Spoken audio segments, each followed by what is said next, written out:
como todos los jueves a las 10 de la mañana, desde los estudios de Radio Centenario, comienza Cambio de Rumbo, un espacio de compromiso socialista para difundir las ideas de izquierda en nuestro país. Con la participación de Valeria Sánchez y Federico Kramerman. Reconociéndonos en el pasado, nos encontramos en el presente y soñamos el futuro.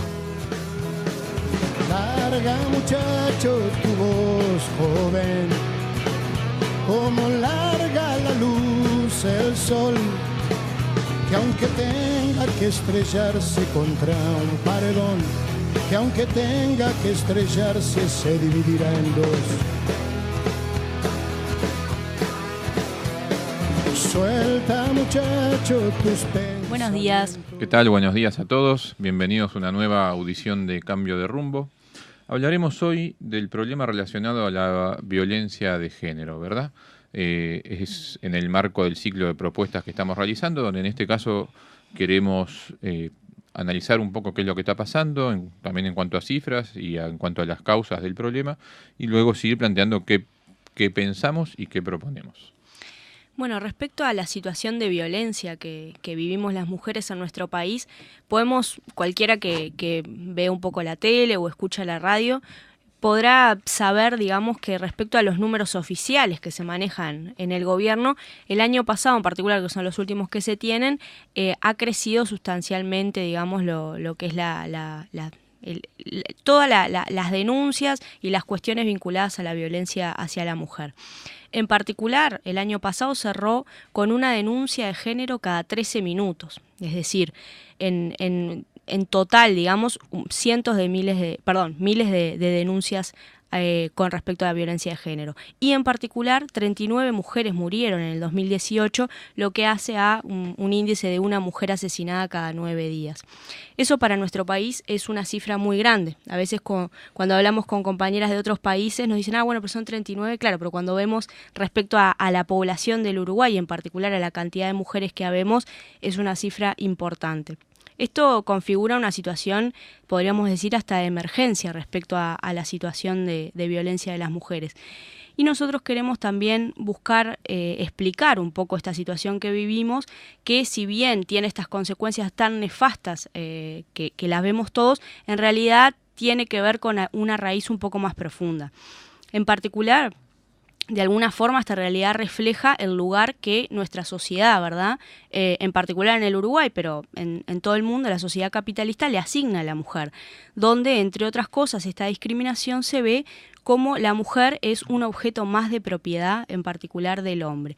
Pero, al mismo tiempo, el machismo, obviamente, que cubre esta sociedad, no llega solamente a cuestiones culturales o, vamos a decir, solamente de violencia, así tan explícita, sino también tiene otros aspectos, como, el lenguaje,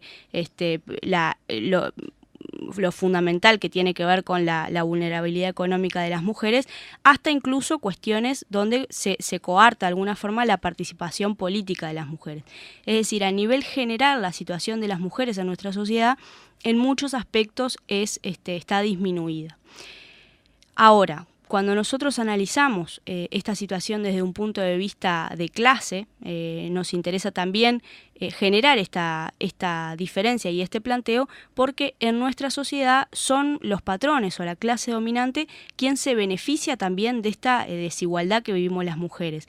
Esta separación que se hace con respecto a una mayor discriminación hacia mujeres, que también ocurre en algunas otras divisiones, en algunas otras, como se conocen como minorías.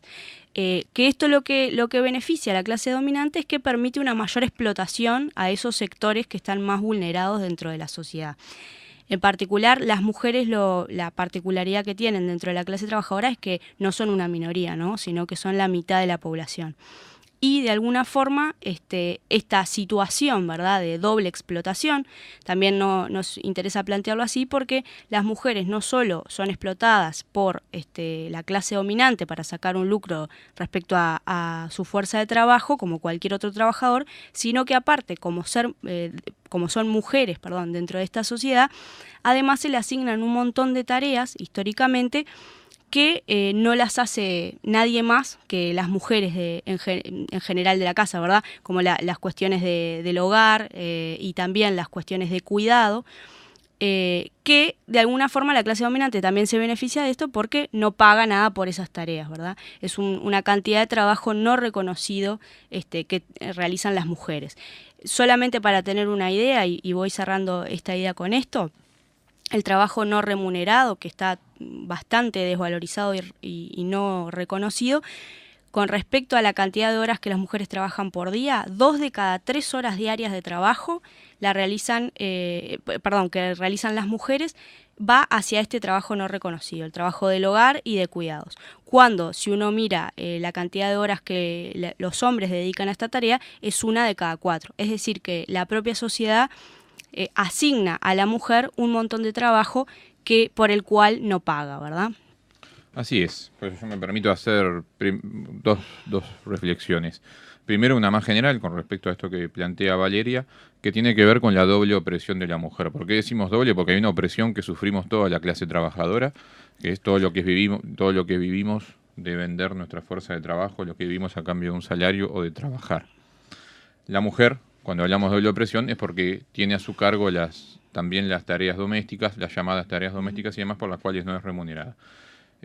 Primero, aquí cuando hablamos de feminismo, a mí me gustaría introducir la idea de qué feminismo, ¿no? Nosotros defendemos un feminismo de clase, es decir, aquello a lo que más le teme la clase dominante es a la unificación de la clase trabajadora, y por eso utiliza tácticas diversionistas dentro del movimiento de las mujeres en cuanto a plantear la cuestión solo basada en género, ¿verdad? Y sin hacer dentro del género la distinción de clase. Es decir, tratando de que las mujeres no tomen conciencia dentro de su lucha de que la superación real de las cadenas que la oprimen no pasa por una guerra de sexos, sino por una confrontación con las clases que nos explotan, digamos. Eso es, yo creo, una cosa que tenemos que pararnos firmemente. Pero después, para tratar de ir bajando a tierra el problema concreto de la violencia de género, tenemos que ver una situación muy clara. La mitad de las mujeres en el Uruguay no trabajan. ¿Qué significa que la mitad de las mujeres en el Uruguay no trabajen? Y además teniendo en cuenta que muchas de las mujeres que sí trabajan, en el Uruguay no se da tanto el caso de que por igual trabajo se cobre menos, pero sí existe una realidad muy clara, que es que el tipo de trabajo al que acceden las mujeres en nuestro país son trabajos más precarios en general y sobre todo peor remunerados, ¿verdad? Es decir, que las mujeres lo que tienen en general es una enorme situación de dependencia con su pareja o con su familia en general, pero son muchísimas, bueno, la mitad o más de las mujeres, y englobamos a todas las que tienen trabajos precarios más quienes no tienen un ingreso, las que dependen de otra persona para vivir cotidianamente. Esto explica muchas veces, en la mayoría de los casos, por qué las situaciones de violencia llegan a tales extremos de violencia física o de la muerte, incluso porque las mujeres se tienen que tolerar durante un tiempo prolongado la situación de violencia familiar, de violencia doméstica. Bueno, la explicación es esta.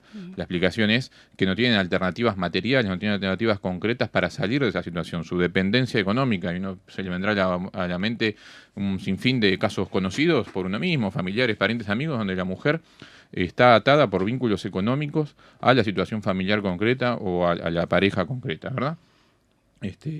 Y eso hace que sea posible intervenir. Si bien obviamente la opresión de la mujer, en cuanto a opresión también dentro de la clase trabajadora, tiene que ver con la superación del sistema en que vivimos, hoy cabe la responsabilidad concreta del Estado en cuanto a la dependencia material de una enorme parte de la población femenina del Uruguay. Es decir, debería el Estado intervenir para resolver materialmente este problema. A fines del 2017 se votó la Ley Integral contra la Violencia Basada en Género, que está bastante bien pensada a nuestro entender. Podremos dar una discusión profunda, encontrarle mejoras y demás, pero está pensada desde el punto de vista que esa ley disponía de algunas herramientas justamente para atacar el problema de la dependencia económica de la mujer cuando está sufriendo una situación de violencia, es decir, la creación de refugios para las mujeres para que salgan de la situación, juzgados especializados donde denunciar, fiscales especializados dentro de la Fiscalía General de la Nación que atiendan la problemática concreta y demás. Esa ley requiere obviamente para su puesta en práctica dinero, justamente si hablamos de que el problema de fondo de la dependencia de las mujeres es un problema económico,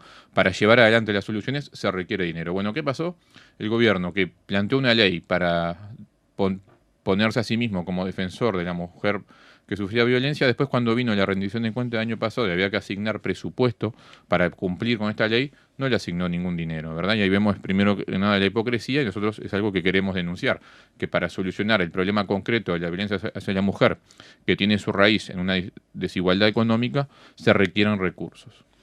Bueno, exactamente en este sentido, como planteaba Federico, es totalmente denunciable la demagogia con que se ha estado tratando este tema. Uno puede ver cómo desde el gobierno justamente se promueve esta ley, se aprueba, que uno la ley es muy buena, como decía recién Federico. Incluso el Estado se compromete en esa ley a paliar un montón de situaciones, como por ejemplo garantizar tareas, es decir, garantizar trabajo específicamente a las mujeres que son víctimas de violencia para poder también sostener a sus hijos y sostener a su hogar. Bueno, el tema de los refugios, que es bien explícito, incluso el Estado se compromete no solo a garantizar el refugio en el momento de crisis, es decir, cuando la mujer realiza la denuncia y cuando se está dando la situación, sino incluso posteriormente a eso, hasta que la mujer pueda encontrar una solución que le permita la autonomía económica y encontrar otro lugar para vivir. Es decir, a todo eso se hace cargo el Estado en la ley. Pero luego, obviamente, cuando hubo que asignarle dinero, bueno, todo el mundo miró para el costado, ¿verdad? Y en eso también nos parece importante denunciar que un montón de legisladores y legisladoras que habiendo promovido y habiendo llenado su boca hablando de esta ley 1 año y medio atrás, cuando hubo que votar el dinero hace 1 año, o sea, poquito tiempo después que se había votado la ley, no decían que no sabía que se había que asignar dinero, que pensaban que en realidad con el presupuesto que ya tenía el Poder Judicial y las demás instituciones ya daba. Y después son los mismos que están marchando en la marcha del 8 de marzo y el 25 de noviembre en contra de la violencia hacia la mujer, ¿verdad? O sea, hay una hipocresía muy grande en ese sentido. Sí, aquí me permito, por eso yo inicié mi intervención anterior diciendo hay que diferenciar dentro del feminismo, un feminismo con un anclaje de clase y separándonos de esas legisladoras, ¿verdad? Tanto legisladoras de los partidos tradicionales como del actual oficialismo utilizan muy demagógicamente esto. El otro día recibí un volante en la calle que decía por una izquierda feminista de un sector del Frente Amplio y pertenecen a la misma legisladora que a veces hemos llamado hipócrita y lo vamos a seguir haciendo, porque mientras se embandera públicamente frente a los micrófonos con un discurso feminista, después fue la misma legisladora que levantó la mano en una rendición de cuentas para no darle dinero a la aplicación de esta ley. Y vamos a ver qué significaba el dinero para la aplicación de esta ley, ¿no? O sea, el Poder Judicial estimó en $30 millones el costo de la aplicación de esta ley. Primero vale la pena una comparación, porque cuando hablamos en millones de dólares siempre todo suena a mucho. Pero ¿qué son 30 millones de dólares anuales, verdad? Son una ínfima parte comparado con los 800 millones de dólares que se exoneran a las multinacionales en las zonas francas. Son aún una ínfima parte de los 2.000 millones de dólares que está previsto gastar para el tren de UPM. Yo tiro algunos números para comparar, para poner sobre la mesa. Podemos ver cuánto costó la Antelarena, más de 100 millones de dólares. Y esto no es una crítica a la Antelarena, sino para poner sobre la mesa si es mucho o poco lo que costaba. Con 30 millones de dólares el Poder Judicial dijo que podía poner en práctica la ley, ¿verdad? Que significaba la creación de juzgados especializados, de disponer de medidas de protección, ¿verdad? También es importante plantear que este presupuesto que elevó el Poder Judicial no es caprichoso, ¿no? Sino que en realidad si uno lee la ley se le dan muchas atribuciones al Poder Judicial que hay que poder contemplar. Por ejemplo, la aplicación de los juzgados especializados y un montón de grupos interdisciplinarios. Por ejemplo, en la propuesta del Poder Judicial se incluía defensores públicos, psicólogos, psiquiatras, médicos forenses, es decir, equipos de personas que obviamente sale dinero que esa gente pueda trabajar. Y aparte, también era un presupuesto de mínima para poder cubrir todo el país, porque eso también es una diferencia en el acceso no solo a la información, sino a la protección. No es lo mismo una mujer que vive en la zona metropolitana, que tal vez tiene cerca alguna de estas comisarías de la mujer o incluso el MIDES, ¿verdad? O sea, se puede tener cierto acceso, aunque complicado, pero al fin acceso, con una mujer que vive en un pueblo del interior, tal vez en una localidad alejada, obviamente que las condiciones no son las mismas. Y lamentablemente, sistemáticamente vemos cómo son un montón de mujeres las que terminan asesinadas en estas localidades del interior, ¿verdad? Así es. Por eso, ¿qué queremos plantear? Que en los casos concretos de violencia de género, el Estado es responsable. Es responsable porque es el Estado el que tiene los medios materiales para dar garantías a las mujeres que sufren la situación de violencia. Es responsable porque creó una ley que demagógicamente la ley está bien planteada. Podemos haber matices, siempre estas cosas dan para mayor discusión, pero en la esencia la ley busca perseguir un fin concreto, pero después, cuando llegó la hora de ponerla en práctica y darle dinero, no se le dio. Así que lo primero que vamos a hacer es denunciar la hipocresía con la que se maneja el tema, comprometernos y dejar bien claro que nosotros vamos a defender siempre, primero, garantías reales, vamos a defender siempre que el Estado se haga cargo y por lo tanto vamos a defender y plantear en donde podamos y donde estemos que tiene que darse presupuesto para cumplir con la ley de violencia basada en género.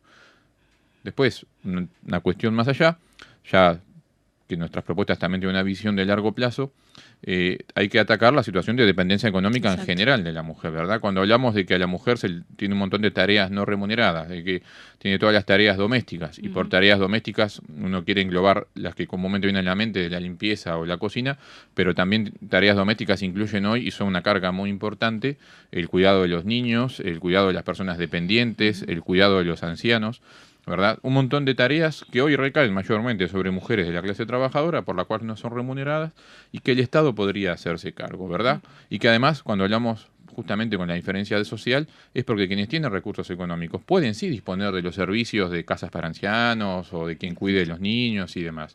Nosotros no estamos dando una connotación negativa a esta tarea, sino diciendo en claro que esto genera una enorme dependencia económica porque son horas necesarias de dedicación que y después porque restringen. Son no remuneradas. Exactamente, Aparte, que no son remuneradas y que después restringen las perspectivas reales del desarrollo de la mujer de la clase trabajadora, ¿verdad? Entonces, y también hay que empezar a pensar en la socialización de esas tareas, en que el Estado podría tener centros de lavandería, por ejemplo, porque ejemplos muy concretos que existieron en otros modelos económicos que ya se experimentaron durante el siglo XX. Pero sobre todo lo que tiene que ver con el cuidado a ancianos, por poner otro ejemplo. Hoy el Estado debería ofrecer algo mucho mejor de lo escaso que ofrece hoy, por ejemplo, ¿no? Sí, y bueno, y también tener presente que muchas de las propuestas que hacemos en otros ejes tienen que ver directamente con la situación de las mujeres, ¿verdad? Cuando nosotros decimos que se tienen que crear puestos de trabajo de calidad, que se tienen que terminar las tercerizaciones, que se tiene que terminar el trabajo precario, también incluye este tema porque son en su mayoría las mujeres las que sufren, las mujeres trabajadoras las que sufren ese tipo de problemas, ¿verdad? Los trabajos más precarios, como decíamos al principio. Lo mismo en el acceso a la salud. En general es la mujer la que dentro de su familia, de una familia trabajadora, es la madre de familia la que accede menos a la salud, justamente por tener, digamos, porque todo el resto pueda acceder, terminan accediendo menos. Entonces, todos estos servicios, en realidad, y propuestas que desde la izquierda hacemos, como el acceso a la salud, a la educación, al trabajo, van directamente de la mano, digamos, también con paliar esta situación de dependencia que tenemos las mujeres trabajadoras. Es decir, que no existen propuestas separadas. Bueno, estas son para acabar con la violencia. No, algunas cosas podemos hacer muy concretas, como el tema de la ley y asignar este presupuesto, pero también hay cuestiones más globales, como la falta de trabajo de calidad en nuestro país, que podrían mejorar sustancialmente la situación de las mujeres, ¿verdad? Así es. Y bueno, para resumir, nuestros planteos concretos son, primero, una exigencia de cumplimiento con el presupuesto para la ley integral de la violencia basada en género, y después un rol activo del Estado en cuanto a lo que tiene que ver con muchas tareas que hoy cargan sobre la población femenina. Que tiene que ver, por ejemplo, con un rol real del Estado. Pero ahí nos puede dar como respuesta, bueno, pero para el cuidado de las personas dependientes está el Sistema Nacional de Cuidados. Sí, el Sistema Nacional de Cuidados, en su concepción puede ser una cuestión bien hecha, pero en realidad está basado en el trabajo voluntario, voluntario que aprovecha de la sensibilidad de personas de un corazón noble, vamos a decir, que tienen disposición a dar su tiempo a esto, pero eso no puede ser la respuesta seria del Estado basada en eso, sino que tiene que solucionar de manera institucional y de manera global los problemas concretos, ¿verdad? No puede estar basado en el voluntarismo, que es muy noble, que está muy bien que esas personas estén dispuestas a hacerlo, pero que eso no es una respuesta suficiente porque lo vuelve además tremendamente inestable, ¿verdad? Entonces, nosotros vamos a exigir siempre que el Estado se haga cargo del cuidado de las personas dependientes.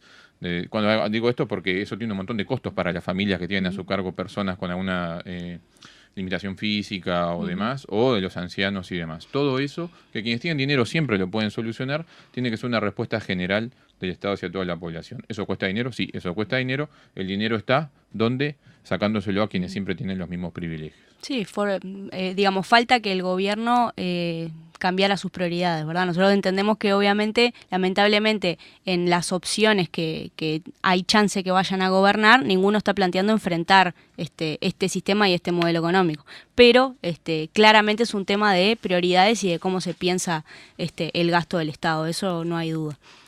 Bueno, hasta aquí por hoy. Vamos a aprovechar la audición de hoy para dejarles la invitación al acto central de Compromiso Socialista este sábado a las 4:30 de la tarde en Polié, entre Colonia y 18 de julio, allí frente a nuestro local. Va a ser una oportunidad para escuchar de primera mano todas nuestras propuestas y también de la Unidad Popular. Vamos a hablar Valeria y yo, va a hablar Gustavo López y Gonzalo Abella por la Unidad Popular. Y también, como este tema de la problemática de la mujer nos importa especialmente y que debemos darle centralidad, va a hablar también nuestra compañera Lucía Episcopo, que ya ha venido a la audición, para plantear de primera mano cuál es nuestro planteo y nuestras propuestas referidas al tema de la mujer. Así que los invitamos entonces para el sábado y bueno, y nosotros acá nos encontramos el próximo jueves. Bueno, hasta la próxima Esto semana. fue Cambio de Rumbo, un espacio de compromiso socialista para difundir las ideas de izquierda en nuestro país.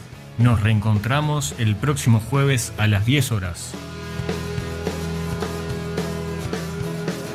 Larga, muchacho, tu voz joven, como larga la luz el sol.